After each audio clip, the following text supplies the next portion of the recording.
వస్తుంది. పెళ్ళొచ్చిన ఆడపిల్లలు అందరూ ఉన్నారు, వాళ్ళకి కొడుకులు పిల్లలు అందరూ ఉన్నారు.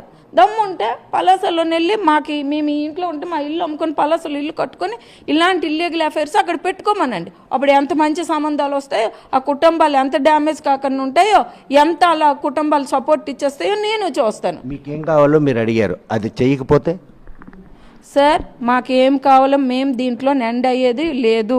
దీంట్లో ఖచ్చితంగా ఇష్యూ అవుతుంది. దీంట్లో కాంప్రమైజ్ అయ్యి నేను ఆస్తి కోసమో డబ్బు కోసమో నేను మాట్లాడే ప్రసక్తి లేదు. మేము క్యారెక్టర్ పరంగా మేము మాట్లాడుతున్నాము. మా ఫ్యామిలీ క్యారెక్టర్ పరంగా ఆయన చేస్తున్న పనులకి పిల్లలు డ్యామేజ్ అవుతారు. ముఖ్యంగా నన్ను పక్కన పెట్టండి, ఆయన్ని పక్కన పెట్టండి, పిల్లల లైఫ్లు డ్యామేజ్ అవుతున్నాయి.